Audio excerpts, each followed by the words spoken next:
There's only so much sciencing you can do. That is until Raditz shows up. Hey guys, MasakoX here. Now, thanks to the idea that is of course the What If Roundtable live streams, we have managed to get loads of good ideas, as well as fan interaction, which the channel has greatly benefited from in many ways. So for that, I thank you very much for all of your great enthusiastic suggestions, as well as the support and good vibes. In fact, one of these ideas is the topic for today's video and the concept of it, which got me really excited in a way that rarely happens with video concepts. And yes, I do love making what if videos and scripts, but this idea in particular not only got me writing, but it got me jazzed. The concept is so much fun, and the ideas seem to please you out there too, given the inspiration for it in the first couple of parts. This got inspired by the likes of Doll Comics over on Twitter as well. Turns out that this idea had been requested months before we actually made the first video, but the idea was for Bulma to be a fighter in her own right simply, using pure martial arts instead of her technical know-how to try and get ahead of the game. Now, whilst that would be pretty awesome to see and very inspirational to some, it didn't feel right for me in regards to who Bulma was. Bulma is a very clever individual who would work around a problem and think laterally, using her skill set to maximize the potential in any given scenario. So build yourself the glory as well as build up your muscles. Do both. What if Bulma trained like Goku? I think it's safe to say that Bulma would end up becoming the rescue of the Dragon World, basically turning Capsule Corp into the Stark Industries of West City, and in fact, the planet. With the Red Ribbon Army now gone in this universe, Capsule Corp would have almost had half of the world's income that is generated from multiple sectors, such as the automotive sector, the consumer goods sector, transportation of cargo, basically anything with an engine or something that is used to carry things. Capsule Corp has got it covered and is basically becoming a massive monopoly. Not good for competition, but it's great for Bulma's pet project. Dr. Bulma would use her skills, research, and now martial arts support to become a force to be reckoned with, who has managed to do her fair share of defending the Earth in the midst of King Piccolo proving herself. Now in the last part, we saw Bulma learn from her mistakes and used her suit more shrewdly, as well as taking into account that going all out right from the start probably isn't the way to go. With her desire to defend her friend and advisor Goku, Bulma stepped in when Piccolo Jr. got dirty and showed what the power of her suit could do, and Wolf Fang fisted the son of King Piccolo into submission. Oh my. Saving the day for Goku and allowing him to let the demon son go like he does in the original. Now that is something that Bulma wouldn't forget, and something that Goku wouldn't forget either. Now before we continue, I would like to point out to you our merch store, where you can get R&R goods as well as some of the classic MasakoX merch out there, all available from the Teespring store at masako.cc/store. You can adorn this on your person as well as your home. Just simply go to the website, browse through what's on offer, and hey, I'm gonna be nice. Since you've been so good for watching these videos, why not get yourself a 10% discount with the code SUBS? Just input that at checkout and you got yourself a little off your order, the total order. So thank you for watching and listening. When we left our heroes, the beginning of the 5-year time skip before Dragon Ball Z has now commenced. Both Bulma and Goku are processing the events of the 23rd tournament, and things are a little strained. Goku is very grateful for Bulma's help and is also keen to train with that suit to try and make himself stronger, but there's a problem. Bulma isn't so keen on that. She's more than not so keen. It's all down to Goku letting Piccolo go and being so irresponsible in regards to the safety of the planet. Now Yamcha is trying to reason with Bulma, his still girlfriend, that she shouldn't be so hasty when it comes to isolating Goku. He could be very useful in development, but she is insistent on it.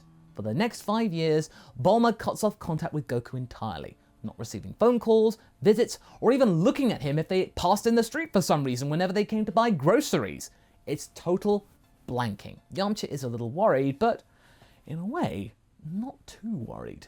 You see, he has benefited immensely. Bulma used his technique to save the day. His training had proven to be potent enough to take down the biggest enemy Earth had ever seen, and this had now brought them closer together. Now with Goku out of the picture, hey, Yamcha could step in to train and perfect Bulma's technology and steer it in the right direction for good old Yamcha to be the savior of Earth, hey! Now, Bulma thinks that she's done the right thing, and Yamcha isn't telling her anything to the contrary, so yeah, she decides to plow on what she's doing, and continues to develop her suit as well as train with Yamcha. And as for Goku, he is a little blue about Bulma not being friendly with him, basically not talking to him at all. But he's got another thing to take his mind off of it. It's a pretty big one. Chi-Chi and him have just welcomed their firstborn Gohan into the world, and he has to focus on looking after his son. And so the turmoil that he initially had ebbs away naturally, and this leads to the family effectively withdrawing contact from the rest of the Dragon team like it is in the original. And that actually tends to happen a lot in Dragon Ball, people not speaking to each other for years at a time. However, all of this absence from Goku's insight has affected Bulma's research. You see, the suit has stagnated. With all of this money in research and development going into her armor production, she had to deal with the reality, and it was becoming clear, that human-made materials were just not progressing fast enough that she wanted to. She has perfected the suit to the point where she's run out of ideas. Technology and materials aren't just good enough for what she wants, so she's run out of stuff to think of. So one day, she decides to shelve the project and instead focus on physical training with Yamcha.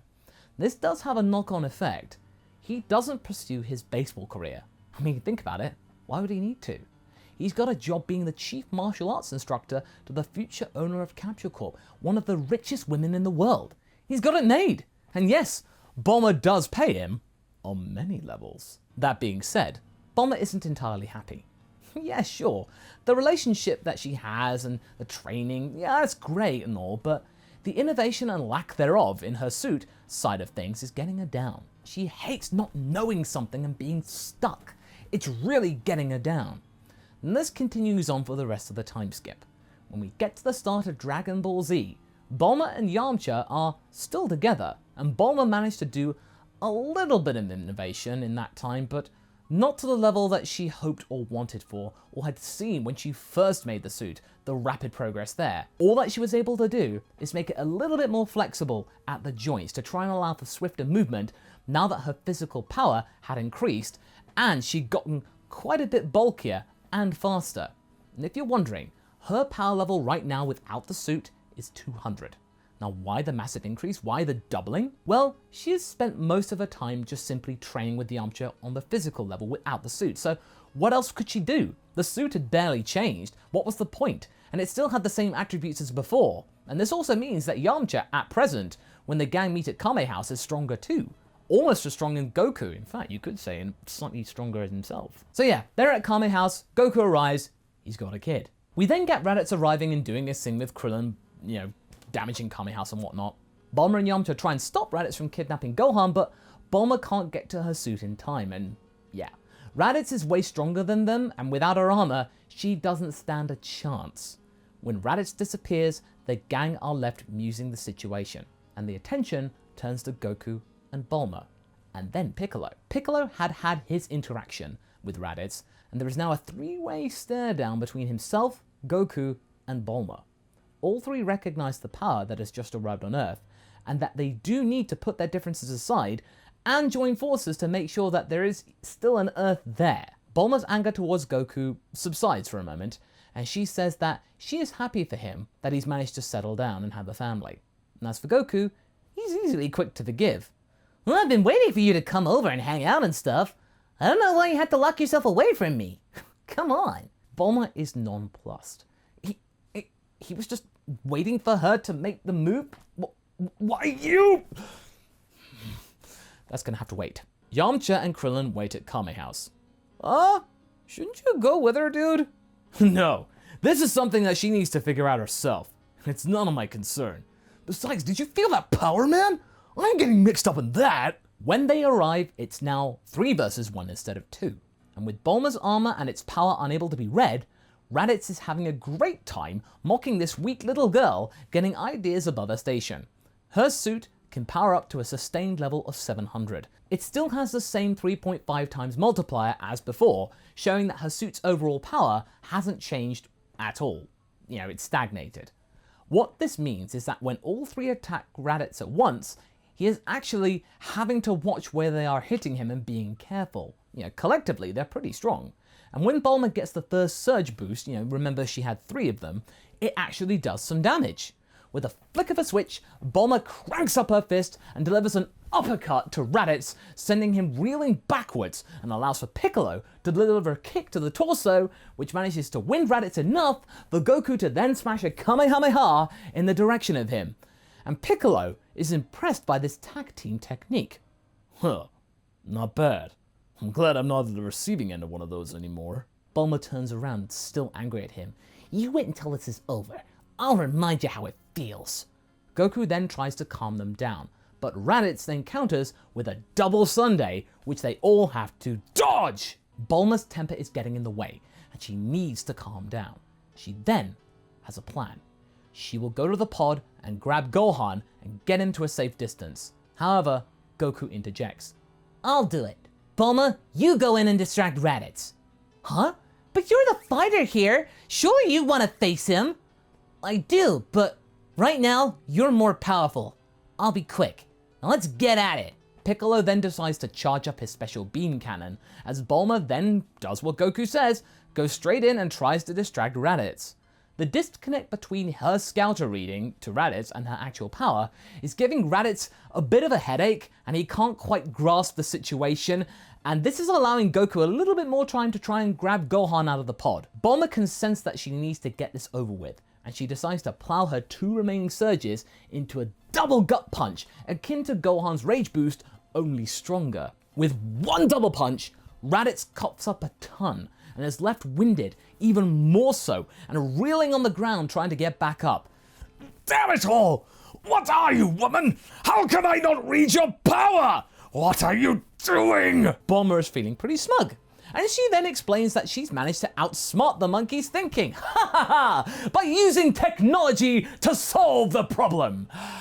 Big mistake. Technology, you say? Well, they do say that technology has its limits. He finds himself nearby a small pond, and then splashes water all over Bulma's suit, causing it to short circuit. In all her time researching, she hadn't taken into account the possibility of coming into contact with water. Why? She'd only ever used this suit on the ground or fighting in arenas of tournaments. She is now writhing in pain, and Goku can hear her screams. He leaps forward and tries to help her, but Raditz whomps him down as well. At seeing both this woman and his dad getting floored, Gohan's internal power comes to the fore, and he then rushes Raditz like in the original and once again flies into his stomach. And given that he'd been hit several times before, really badly, this time Raditz can't get up. He is incapacitated, and this is played into Piccolo's hands. Special beam cannon. Without the need for Goku's full Nelson, Piccolo's attack lands, and Raditz is fatally wounded. Goku and Bulma are on the ground in immense agony, with Piccolo looming over them and Raditz. He could wipe them all out right now if he wanted to, but his attention then turns to the boy. He has a plan. With these 2 goody 2-shoes unable to do anything, the Saiyan about to pass away at any second, and the kid currently unconscious after his little surge of power, Piccolo then takes the kid and flies away. When the gang arrive, with Krillin clumsily piloting Bulma's ship, they are met with 3 lifeless bodies, or what seems like it. When Krillin walks up to Goku, he slowly awakens and tells his friend to get Bulma to a doctor. She has been massively shocked. When he asks where Gohan is right now, they say that he's gone, and so is Piccolo. Goku feels that Bulma may have been right. Piccolo, indeed, could not be trusted. Now, he has no idea where his son is, and Piccolo will do anything to keep it that way. Hours later, when the pair have been able to recover a bit, Bulma and Yamcha embrace. Goku then apologizes to Bulma and says that she was right about Piccolo all along. Now, his son is in danger, and he needs her help to bring him back. However, Bulma has another idea. She remembered seeing a pod, and she takes her ship back to the location where they had just fought with Raditz. She also takes Raditz's scouter, still sore from the electric shock. She places the pod in a spare capsule and plays with the scouter. Now, for the first time in years, she's inspired. This is space tech. Space tech! That could be the thing that she needs to improve the suit! At last! She can do what she does best once more! And without a moment's hesitation, she heads back to Capsule Corp to get on with tinkering with this space tech and finding out what she can do with it. Which in this timeline, thankfully the pod remained intact thanks to the fact that Gohan wasn't in there and caused it to explode when he came to the rescue. Bulma is ready to improve her suit once again, and the first thing on her mind is to make the darn thing waterproof. As that's going on, Goku goes back home to tell Chi-Chi the news, and she doesn't take it well. She effectively banishes Goku from the house and tells him that he is not welcome back here until he brings Gohan home. With that, she slams the door in Goku's face. The only place he can go is Capsule Corp. When he gets there, Bulma is well into researching the Saiyan pod and scouter, and Goku has to make do with just training with Yamcha to keep himself occupied. But at least here, he can get some training in and hopefully rebuild old ties with his old friends. Now meanwhile, out in space, Vegeta and Nappa hear the whole thing go down via Raditz's scouter, and despite not hearing about Dragonballs, they are still keen to pay Earth a visit after Raditz was beaten up by a girl and she's now tinkering with his stuff. They are keen to see this person up close and maybe offer them a job. That, or end them, it doesn't really matter. And that's where we're going to be leaving things for right now. So what do you guys think? Do you think that Bulma will be able to improve the suit in time before the Saiyans arrive? How will Piccolo be able to avoid Goku from finding him and Gohan? Leave a comment below and let's get this discussion going. And I shall see you in the next video. Catch you later!